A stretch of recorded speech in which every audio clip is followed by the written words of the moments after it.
Okay, so I've got Onur Erdurak with me. Sorry if I've mispronounced your name. We were just chatting about how No bad worries. British people are at pronouncing names. Blender artist, short filmmaker, YouTuber, and I keep getting that wrong because I want to say Blend Dreams, but it's Blendreams, isn't it? It's all one word. Yeah, yeah. Links in the description to all Onur's different things that are going on, and particularly the Instagram and the YouTube is where I kind of saw most of your stuff. And also, so good that Warner Brothers gave you a copyright strike Yeah. for thinking your work was theirs. So that's how good Honor is. I'm particularly interested in the process of and the tools you use and things like that. But first of all, tell me a little bit about yourself and maybe a little bit about your background. Yeah, sure. Yeah, the title I'd like to recently use is Image Maker Storyteller. I think it covers most bases that I create cinematic animations with Blender, but I also make short films that tell stories, that longer form. And yeah, filmmaker, it's director, writer, 3D generalist is the titles. Yep. And then I create cinematics, short cinematics on Instagram, and I share how I created those on YouTube with behind the scenes and tutorials. And I also make short films. So you got teacher there as well.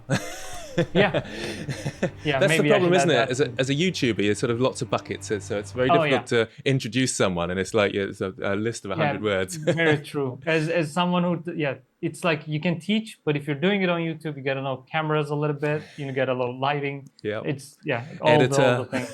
Yeah. Yeah. Yeah. So yeah, yeah. Go I ahead. was going to ask. What led you into that? What was your sort of beginnings? Yeah, I think filmmaking is. I saw Spider-Man as a kid, and I'm like the Sam Raimi, Tobey Maguire Spider-Man, and I said I want to do that, but you can't get bit by a radioactive spider, so I'm like, okay, I want to do the film part then. Yeah, yeah. I Make went it out look like it. trying. I would look for spiders in Yeah, the yeah, yeah, hope it same. never happened, or did it? Yeah, Maybe I'm Spider-Man in this guy. Who knows? yeah, yeah. It's like if your reflexes are too fast, you try the thing. Yeah, that's Yeah. right. Uh, The thing. but yeah, and then I'm like, how can I make the film so it looks like it's real? Like I want to fly, but how can I fake it so good that it looks real? And that got me into shooting things with my actor uncle, just filming things at home. At first, actually, it was just this small camera that had. I don't know how old I was. I was a kid, and I was jumping off of couches, and then I will go into the crop mode in the camera and play it backwards, so it looks like I'm flying backwards. Yeah. Yeah. Um, The humble beginnings of a filmmaker. yes. Yeah, Yes. visual effects artist. Yeah. Yeah. Exactly. And then I started watching Rocket Jump, Film Riot. I Yeah. learned so much from those guys. Yeah, me too. Yeah. Andrew Kramer, of course. Yeah. Cannot mention him. And then I studied film in Turkey.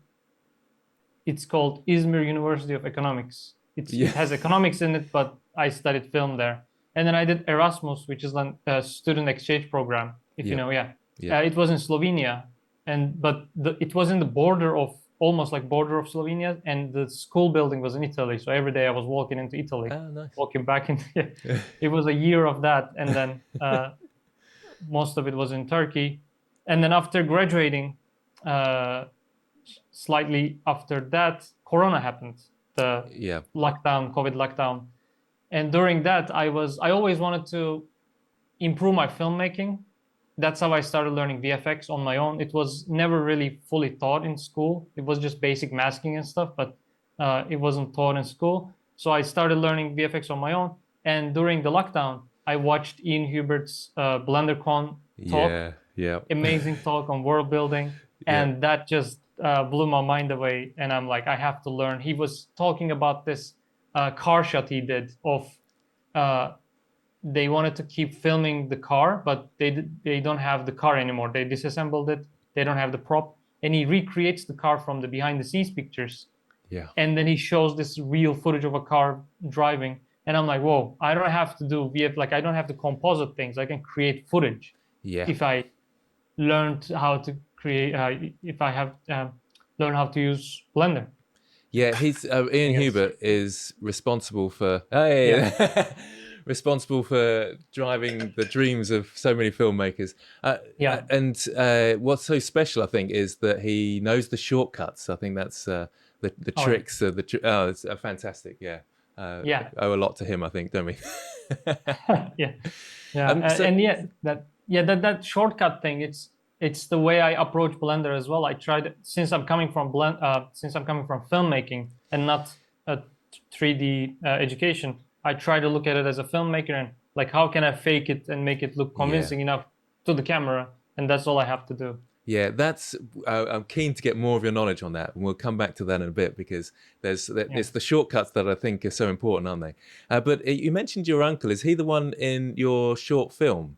Yeah, yes. He's the one in the first short film. Yes. Yeah. So, and this short film, that was the film that got won a prize at the. No, carry on. It got into Cannes Film Festival Short Film Corner, and that's the full name I have to tell every time.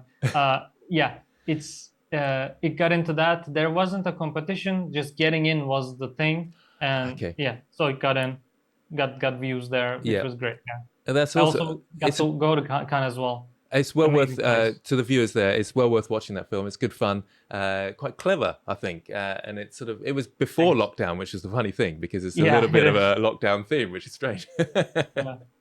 It correctly guessed the "we are safe in our houses" phrase. Yeah, is your uncle actor then a bit of an influence for you as well? Yeah, definitely. Yeah, that's awesome, isn't it? It does help to have people around you, doesn't it? We were just talking before this, weren't we, about how you were in LA for a while and how being there around lots of creators was quite special. Maybe I can pick up the story from there as well. Go for it. Lockdown happened. I watched Ian Hubert, and then I started learning Blender throughout the entire lockdown. And then I applied to this grant called Fulbright, and then that scholarship allowed me to go to LA and study after the lockdown was over with my newly learned Blender skills. Yes. But there, I again didn't study 3D. It was still filmmaking, directing. So for the past year, I've been in LA, and I just moved back. Like, it hasn't even been a month yet. Yeah. So sorry, they're really now we're in the present. Tumultuous times, and I'm saying I want to interview. Sorry about that. So you were saying you met some people in LA as well, so sort of these creators. So the place is great weather.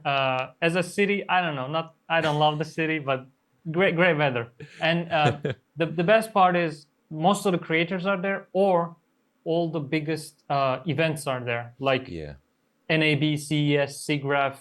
I was very lucky enough that in my first year, SIGGRAPH was in LA. I didn't know it traveled because CES and NAB is always in LA, in Las Vegas. Yeah. But SIGGRAPH travels. I was lucky enough SIGGRAPH was there. At first, I met the Rococo guys there. Yeah, awesome. They were just sponsoring me. I still hadn't get my suit yet, and I was very excited for it. And I got to meet them at the SIGGRAPH. Yeah, it was great. And throughout the entire my time in LA, it's been great meeting all the creators I looked up to, like the Corridor Digital guys, like Ren, Nico. I think I also met Dean and. Oh my God, we gotta cut this part. I'm blanking out on the names. The pressure of interviews. Yes. I still haven't met Freddie Wong and Sam. Oh yeah. Those guys, two that are left on my list. I have to meet and say hi. Yeah. I met Josh Yeo, Make Art Now. If you're in the filmmaking part of YouTube, he's amazing. One of the most creative people I know. Yeah. So many people. I gotta check out the Andrew Kramer. Hey, I can't forget again. Yeah, Andrew Kramer. Met him. They're all amazing people. And like they say, don't meet your heroes. Like, meet these guys. These are the heroes that you want to meet. Yeah, quite right. I think that's more for actors and things like that, isn't it? When you're an artist, I think it's well worth meeting your heroes in art, certainly. Because they are usually cool people anyway. Yeah. And they're exactly like how they're in the videos. Yep. I suppose that's the nice thing about meeting a YouTube person, because you just kind of get to know them, really, because they can't fake being like that all the time, so that you get to really see their personality. So that's quite nice. And it's a little bit strange too. It's like, as a viewer, you feel like you know them because you've seen so much of their life, and then they have no idea who you are. Yeah. And then you would think when you look at them, they're going to recognize you too. But yeah. Yeah.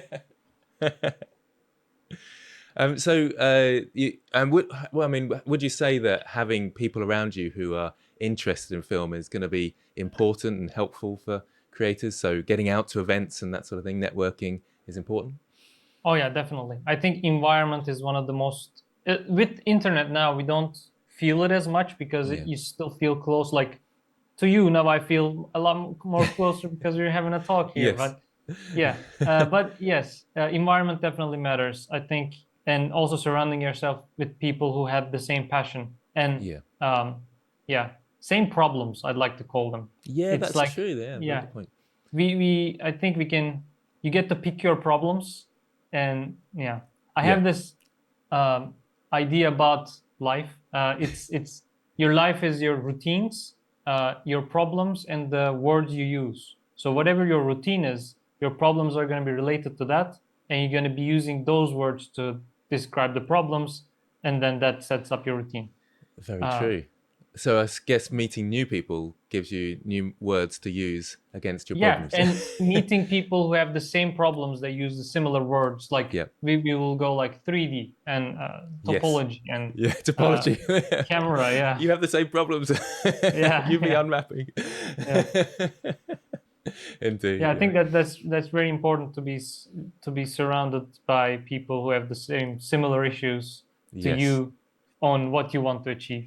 So would you say then, because there's this big debate of should I go to university or should I just learn on my own? What's your opinion on those things? Okay, that's yeah. Big question. That's a loaded topic. That's a hard one. It's yeah. If I hadn't gotten any grants or scholarships, I wouldn't even be able to study in LA Yeah. anyway. Like I wouldn't be able to afford that. Um, and I think we can learn so much from free resources, and there are, I think, great paid ones as well on the internet that are a lot more focused and fresh. Um, like I don't know if colleges are now universities are teaching AI. They should be, but Yeah. I don't know at what degree they are because it evolves every day, every week, every Yeah. month.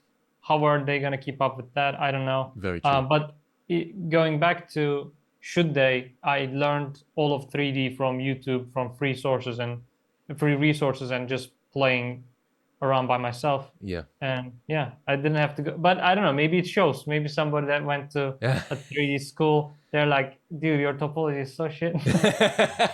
I can see the lighting is terrible. Yeah, maybe, yeah. I don't know. That's a reasonable point, I guess. Yeah, Yeah.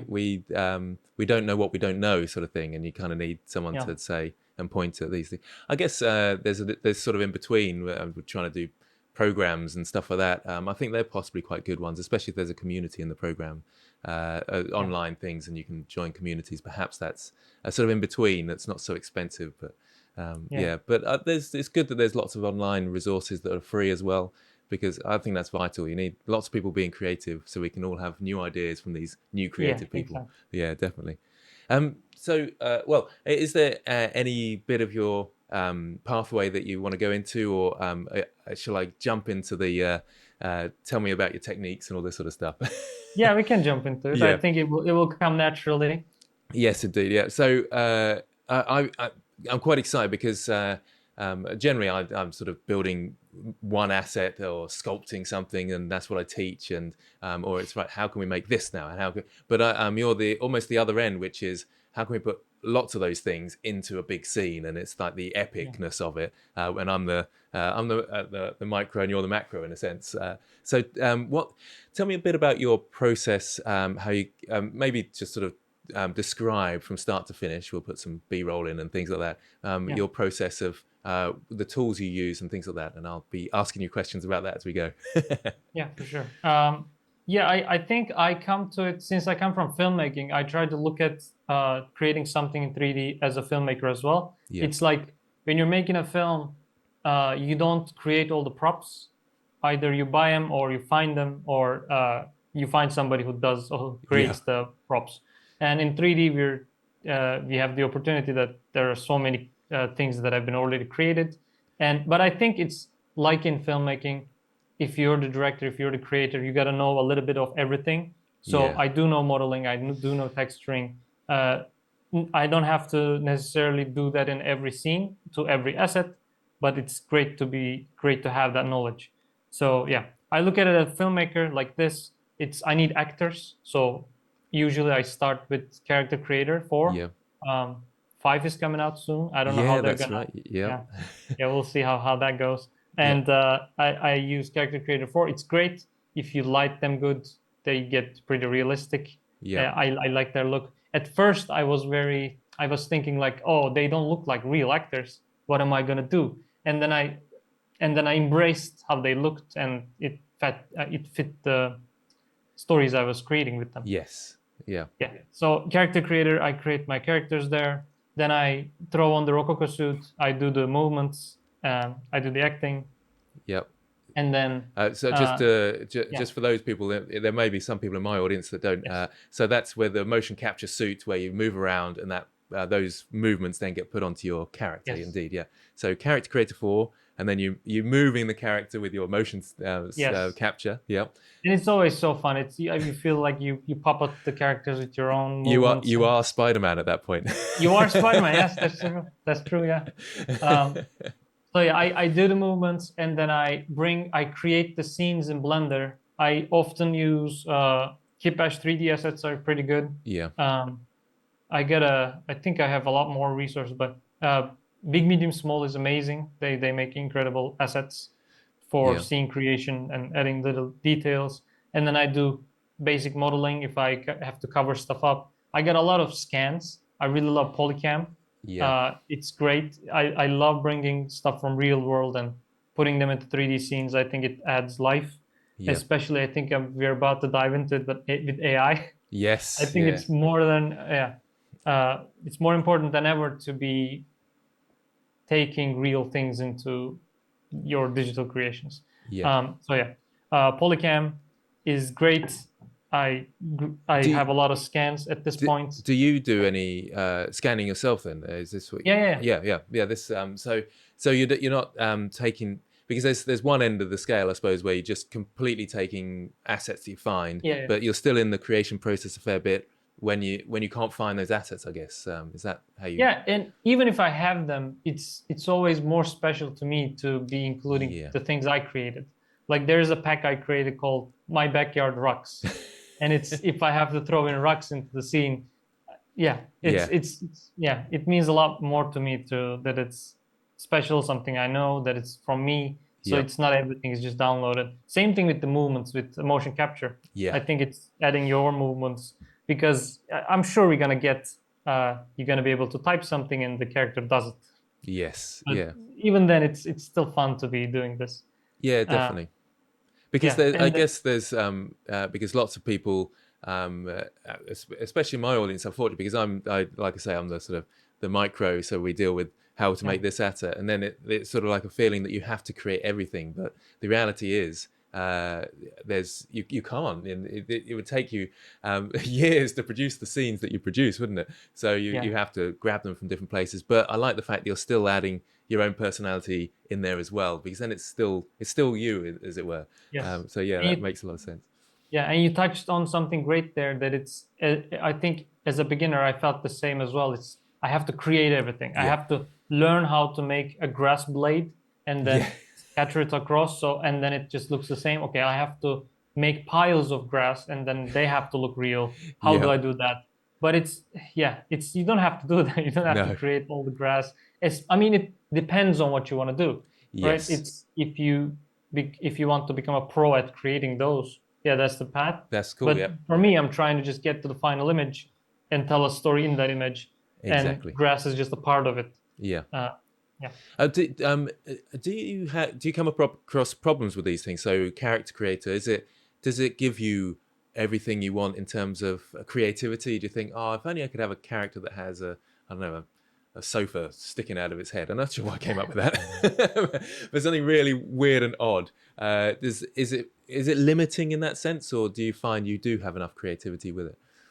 Yeah, I think maybe I don't know how to use it well enough that it's just the sliders that I'm trying to customize a character, and then I sculpt them in Blender to You get see them that? a little bit different. Yeah. Yeah. So that I suppose it's worth pointing out to those that don't know character creator. It's a bit like when you're making your character for a game, isn't it? You know, like Yeah, exactly. well, I don't know, well, Like character customization scheme. character customer, and then you can export that. But the cool thing is, then you can bring it into a program like Blender and start resculpting. I think actually, I was talking to someone there, and they were saying they've now got a link straight to Blender or something, so it's actually easy to go. Yeah, I mean that's pretty cool, isn't it? So yeah, so going off on one there, but so there is adaptability there, even though you are sort of you customize it and then you come in and you really add whatever you want in Blender. So you do still need the skills, is what I'm saying, because there's going to be a lot of people saying, oh, AI is going to do it all, but AI is kind of like the character creator, I suppose, isn't it, with the sliders.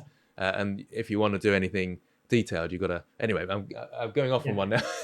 But no worries. Are there any other, like the Rococo suit? How well does that work? I mean, is there, because it looks like, oh well, that's easy. You just record your movements, plonk it on, no problem. But is it that simple? No, and I made a video about it too. It's like it's never just you do the moves and it's the final thing. There's always a level of cleanup.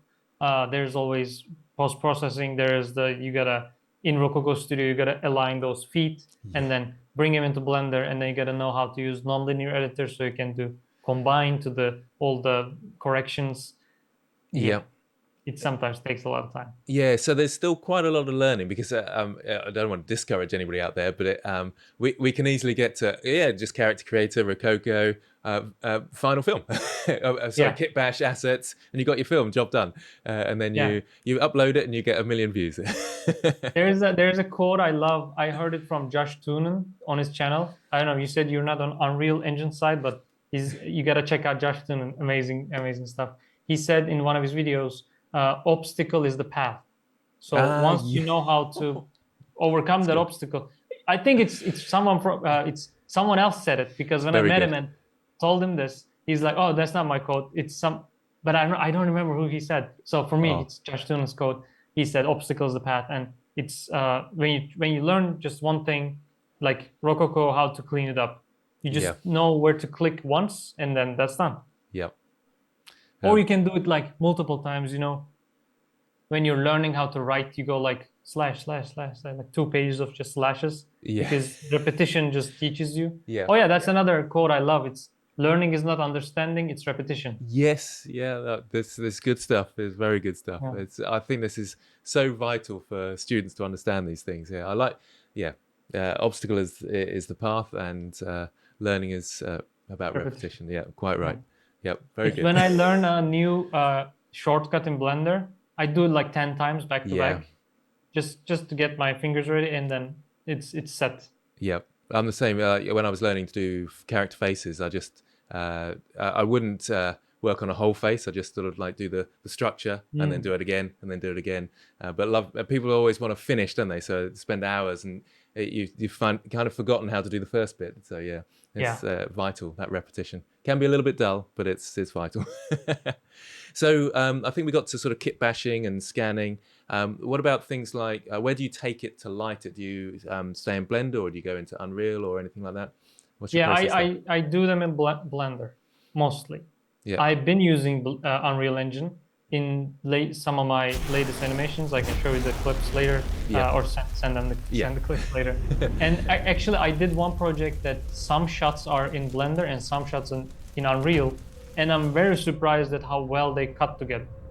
They feel like a whole. They don't feel like 2 different programs, but they worked surprisingly well. But I'm mostly in Blender. I'm trying to use more Unreal, because real-time rendering is amazing. This is it. A ton of polygons. It doesn't care. You got a whole world out there. It doesn't care. You got a world, whatever is in the shot. It probably takes a second to render. Do you find it easier? Let's say you got sort of you're building a world. Do you find that easier in Unreal or in Blender? Which tools are better? Blender, man. Is it really? Oh, good. Yeah. That's good to know. I thought it might actually be easier in Unreal, and when you get a big scene like that and just pulling things around, but it's actually easier in Blender. Yeah, I think it's just the muscle memory at this point that I'm very fast. I know where to click every time. I learned a bit of geometry nodes, so I can quickly throw in a couple trees and then scatter them with geometry nodes, and then like I have my big asset library at this point, like asset browser, amazing update to Blender. Yep. I got a huge asset browser, so I can just, I know the names too at this point, and I think I organized them pretty well. Yeah. So I know where to click to find the textures and the meshes and everything. I have some amazing add-ons, like Botanic is amazing. If Yep. making any nature scene, trees are coming from Botanic. Yeah. Yeah, and Uh, I think that's important as well to stress because again, this is the difference between you and me at the other ends. But I yeah, think add-ons like that are just absolutely insane for how much time you save. I remember building scenes and doing every single plant, and it's just, and I don't know how. Yeah, but yeah, looking at those, what's Botanic at the moment in terms of cost for what you can save? It's just incredible. yeah. I think you can enter at like $4 or Yeah, something. exactly. Entry level is 4, and then it jumps to 100 or Yeah. something. But it's, I think if you try to, like, if somebody paid you $100 and be like, create all these Yeah. assets, Exactly. nobody would do it. So I Exactly. think at that point Yeah. it's very worth it.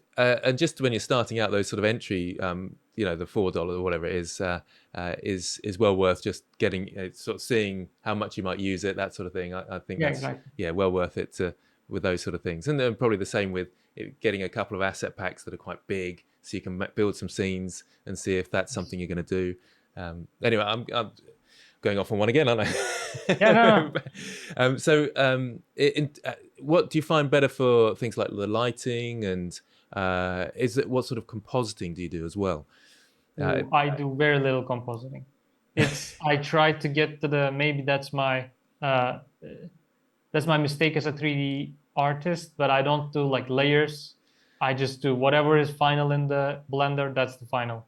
Pretty much. I do still add film grain, I do color correction. Yeah. I do masking if something needs to be saved and then I didn't see it while I was rendering it. Or I can, yeah. Or like I do patches, like when you do Control B, you can render an area. So I do fixes like that if a small area needs to be fixed.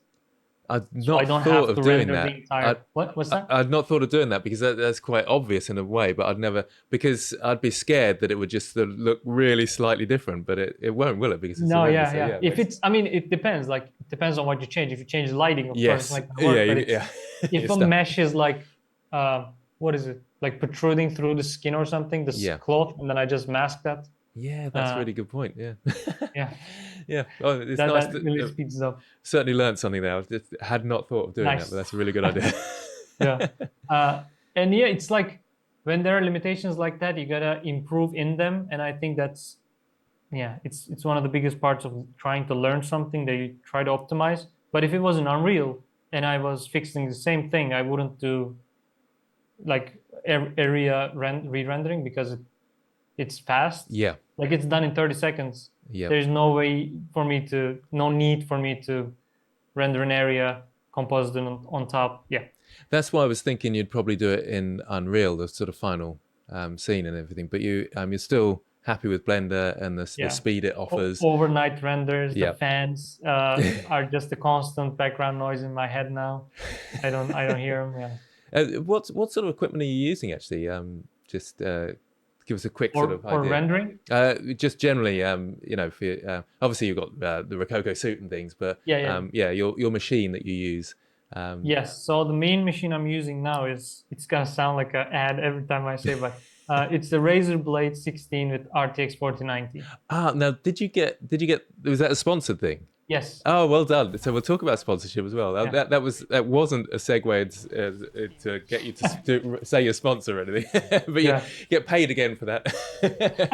Yeah, and yeah, the funny thing is, this was our first, like, they sent me this on our first collaboration, and it wasn't even paid. They sent me this, and at first they're like, if you send the laptop, do you want to make a video about it? And I'm like, yes, because I had a old RTX 2070 laptop. Okay. That was taking a lot of time to just open up, and the renders would take days. This just was like, oh, dude, just send me that, and that's gonna be life changing for me. Very nice. I mean, because it sounds like your scenes are very epic, and you find that's okay. And I mean, how do you navigate through it? Because that's what I find is I start adding lots of objects. I've got quite a good machine here, and it's like chugging away, trying to What do you get have? to an RTX 4090 at the moment, and Desktop? yeah, and it's a desktop as well. So yeah, so it ought to be doing pretty good. But it's chugging away whenever I try and do something big and epic. I mean, how do you manage your scenes to Do stop? you have a scene in mind? Like I usually fake it. That's how. I think that's the secret. See that It's- I'm not there that level yet. Yeah. I'm still on my micro thinking of every blade of grass. Oh yeah. Yeah, it's like, for example, there's a city scene I did, and that's just geometry nodes scattering the same couple buildings, and every building is decimated to a point that at that distance you can't tell. I think that's probably what I'm doing wrong is I'm not thinking of decimating the ones in the distance, and all that sort of thing. Yeah, that's. No, I think it's like all equally decimated, Oh, really? Okay. and then it's just the same buildings scattered. But I put the like we're trying to create depth, so there's always a foreground object and then a background, and like midground and background. So foreground is high quality assets without decimation and good textures, and then everything else is just faking it. Yeah, that makes a lot of sense. Facades, just in front. Yeah, I find when I'm doing sort of foresty landscapes and things, I try and go as simple as possible in the distance, but I probably just need to put a plate in the distance, as they say, and just not think about the very far. Now, one thing I started to do with forest scenes is, so I create. Okay, how do I explain this? So when you look at, there was one like when I was. Okay, hold on. So there is like, if you imagine patches of grass. Yeah. On slices, and then the mid parts are just empty. If you angle it towards the camera, it looks like a full grass, even though the middles are empty. So I tried to do that with layers of trees, and then you render it without with an alpha channel. The background is not there, and then if you layer those planes, you got a forest. If you so it's just that angling thing that because sometimes they just look a little bit upright. So it's that angling I'm not getting. So a quick tip there for beginners out there like myself with these epic scenes. And if you want an add-on recommendation, there's one called Alpha Trees, I believe. Yes, I've heard of it. If you use it with Geoscatter, I think, because I use Geoscatter. You can scatter trees on a plane, and then it has something under it that the trees are always facing the camera. So you don't have to set up those constraints that tracking, by yourself. Yeah, that's the one. Yeah, that's good. Yeah, that's clever. Yeah, I'll show you a scene. If you saw the one with the warrior, and I'm on top of a mountain, and then he's walking. All the background trees and everything is just alpha trees. Okay, there we go. Some useful tips there. So what are you focused on? Well, in fact, have we finished your workflow thing there? Is there any other points you want to get across about your workflow and maybe even difficulties that you have in your workflow so because I'm always worried that I'm telling students we just do this and this, and then you forget all the pitfalls, as it were. I think there's always things in the workflow that are second nature to me that I don't think of communicating. I'm sure there are some middle tools that I use, but I mean, certainly there are tons of add-ons and plugins and everything I use all the time.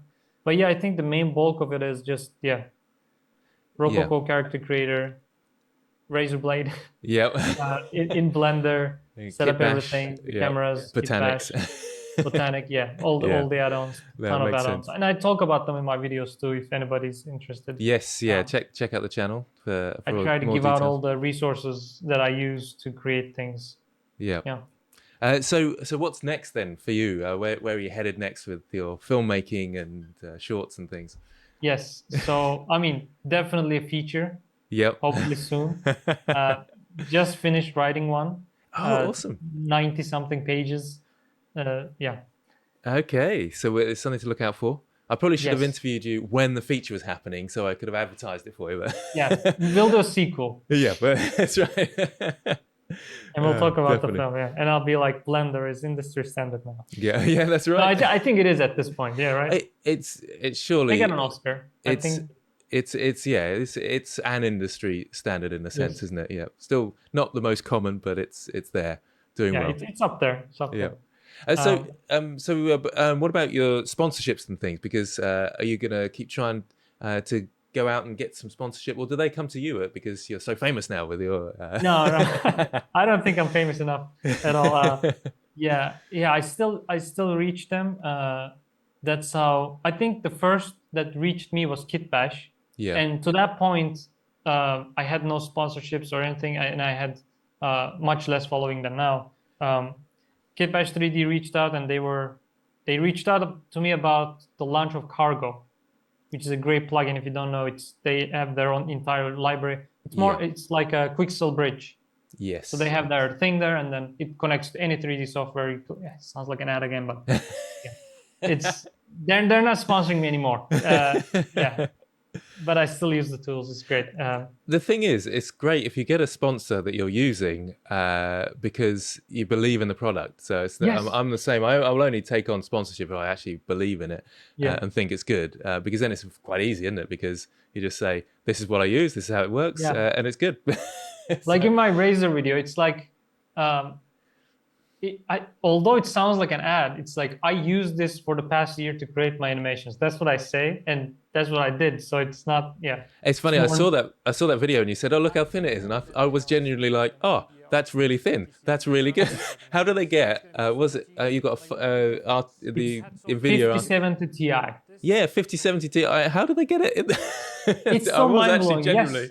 Yes, I was so mind blown, and that's what I said in the video too. So it's not an ad. Yeah, can you get me in I was touch with? genuinely surprised of how thin it is, and it's how light it is. It's crazy. It's mad. Yeah. And I think 5090 is the same. I'm not sure. Yeah. Yeah, I only got the 5070 because they didn't have the 5090, so they couldn't send it to me. And I was leaving LA, and they're like, "We have do you want to see the new machines?" And I'm like, "Yes." And he's like, "We have this 5070. Do you want to see that?" I'm like, "Sure." I just, I'm very curious. And then it literally came in the day, like a day before I left LA. Oh. And I don't know if they would be able to send it to Turkey now. Yeah, that's the problem, isn't it? Yeah. Oh, but yeah.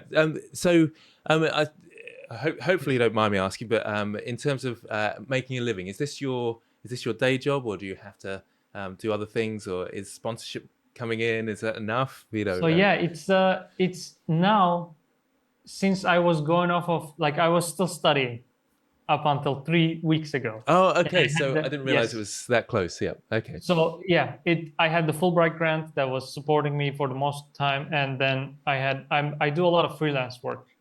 So I do freelance 3D and freelance VFX. And in my university, I was the VFX guy, only VFX guy. Yeah. And the jobs I get is like mostly just word of mouth. Somebody says, "Oh, we need a VFX," and then they're like, "We know a guy," and I'm the guy they know. Yeah. There we go. That's really good to hear, actually. So it's because you're good at your craft, you're still getting work, and people trust you. It's so that it's not because there's lots of people who I get lots of questions saying, "Is it still worth it? How do I get into the industry? I'm struggling," and this sort of thing. But that's good to know that if you're good at your art and you've got this sort of background, you can find work. And are you noticing it's difficult, or are you getting contracts in fairly regularly? How are you finding it? Not regularly, actually. Yeah, but there are job offers mostly. But I try to balance it with the dream of creating Blendreams and my YouTube channel. That's the place I want to head to. So I try to just take on freelance work to support that. Yeah. So that's the main course I'm trying to go on, and I try to support it with freelance work. Yeah, and are you getting a little bit from sponsorship and the YouTube? Is that very little though? But YouTube is basically nothing. No, and I've got quite a lot of subscribers. It sort of sound like I'm blowing my own trumpet, but I'm not. It's not a living, the YouTube stuff alone. You have to do other things. Yeah, that's the way it is. Yeah. Sponsors a little bit, but definitely not the support. But yeah. So I was talking to someone else, Stefan in Fenzia, and he was saying it's just he's got lots of these different buckets that he sort of pulls from, in a sense. Yes. And would you say that's the same for you? It's just you've got definitely. this avenue and this, So and I think there's truth in that it's quite difficult to just specialize. I'm this and I'm only this. I'm not doing anything else. Depends, I suppose, if you want to. Because he was saying he likes to be creative, and if he stuck on one, he'd get bored in a sense. Not, I don't think he quite meant it like that, but he wants to be able to do lots of other things, so he needs these buckets to dip into each time. Are you that sort of person, would you say? Yeah, but I think it still depends on the person. Like some people just want to specialize in one thing and they're great at it, and then they are hired for that reason. Yes. And some people are generalists and they are hired for that reason. Yeah. But we'll see how it goes with AI. I have no idea where things are going. Yeah. I guess this is the thing, isn't it? The elephant in the room, as it were, as it always were. But in fact, let's broach this subject because it's quite contentious, but I like to talk to people about it. I mean, how are you using AI, if you don't mind me asking? Are you using it? Are you someone who thinks I'm not, definitely not, or I'm going to embrace this and go with it? What's your thoughts? So I'll go into it with what I think, what AI is. So I'll go like this. Yeah. I think humans are great at building tools, and AI is another tool humans built to make things fast. Yeah. So I don't think we're going to be able to race it. Like humans are great at building cars, and you can't be like, oh, I'm the fastest runner in the world. You can't race a car, and we're not going to be able to race AI at the pace of which it can create. You say create an epic, realistic scene of two giants fighting in the desert. Try doing that in 3D, that realistic. It's insane. I think a level of AI rendering will come that you can just, what is it? Like a filter. You just filter your render and it just makes the textures better and everything. If that, I think only describing it could also create it. But in creative things like this, like we talked about, obstacle is the path. Yes.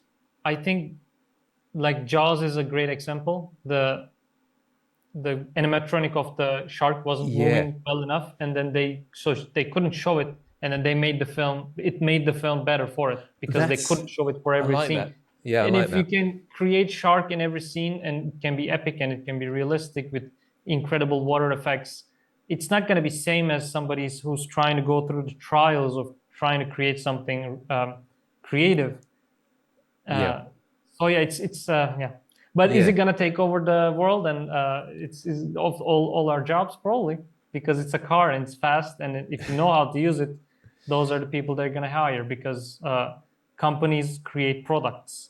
And it's a confusing time, isn't it? So you sort of I know I have this conversation with lots of people, and I think most creators are who are sort of really in the field are seeing it as it's another tool to use, and we don't quite know the future, but that's how we've got to see it at the moment and work with that. And it's crazy. We can make no assumptions. I did make a couple, but it's so unexpected.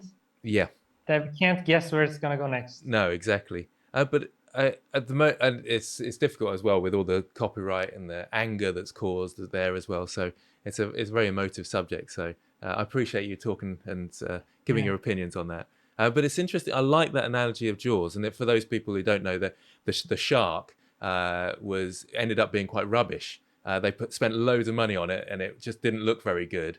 And I've seen footage of that. The editor and the director having arguments about we've got to cut it out because it looks rubbish, and we spent so much. Broke a lot, I think. We spent so much money on it. We've got to keep it in, but actually, the cutting it out was so much more effective. And you think, that's a lesson there, isn't there, for overdoing things and subtlety and this sort of thing.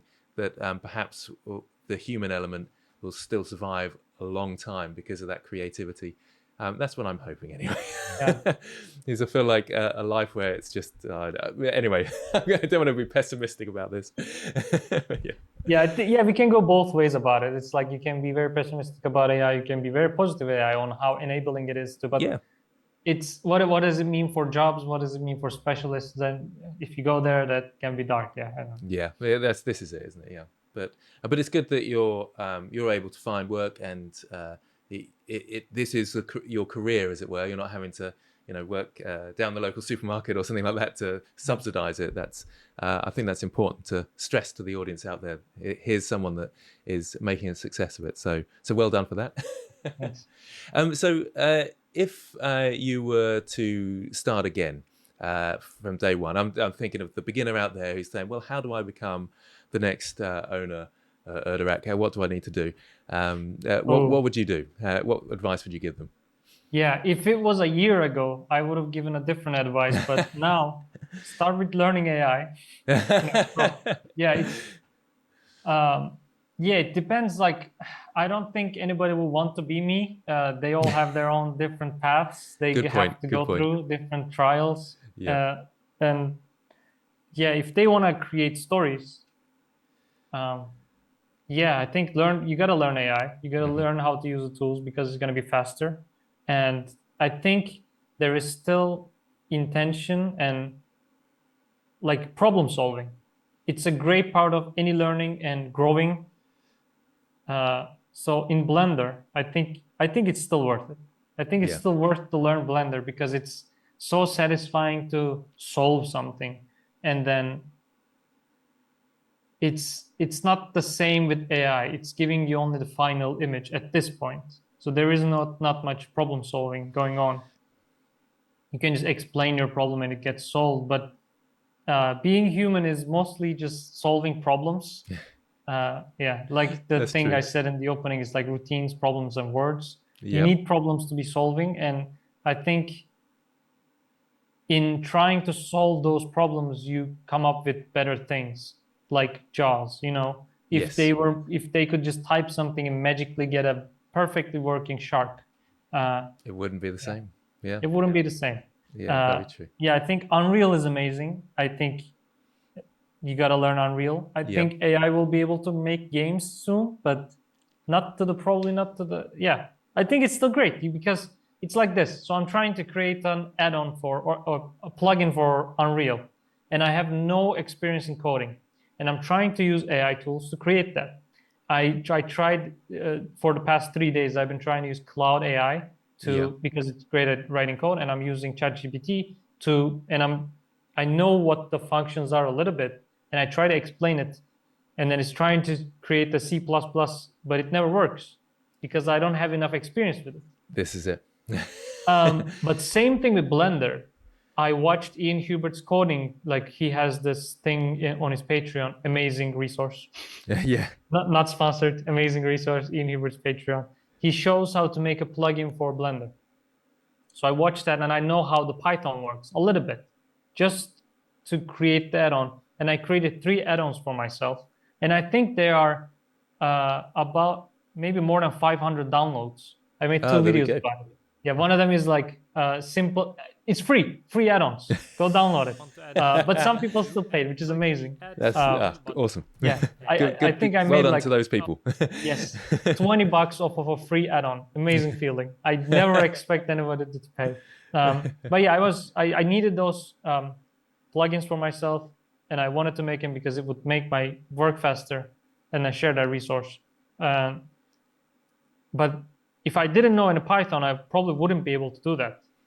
And same thing with filmmaking and 3D and animations and stories and assets.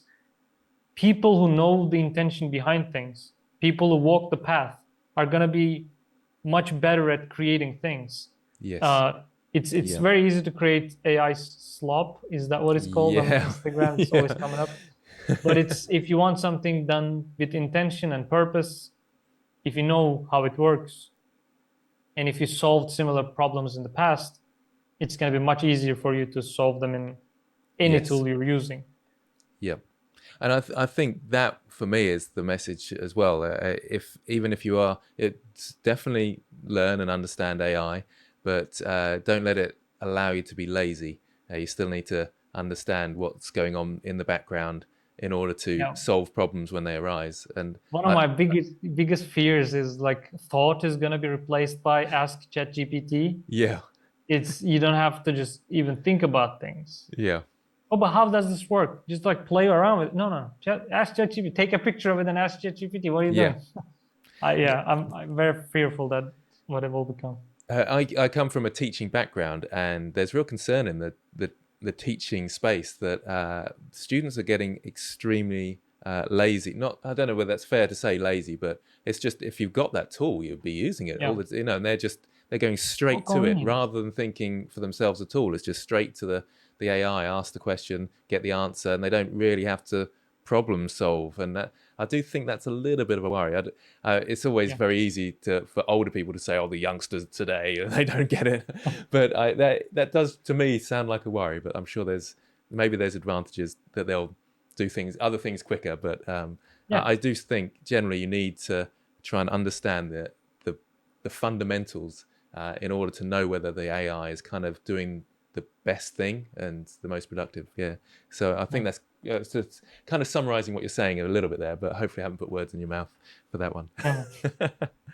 Yeah, I think you summarized pretty good. Yeah. Yeah. So, I mean, we've talked about your future there. Is there any other sort of points that we've done sort of an hour or so, I think we've gotten to know Oh, you wow. quite well, but coming up to it, I think, anyway. But are there any thoughts that you have, any extra thoughts that we haven't mentioned that you want to bring up? Any insights? We've had a lot, I must say. Yes. Yeah, I didn't even realize how fast time passed.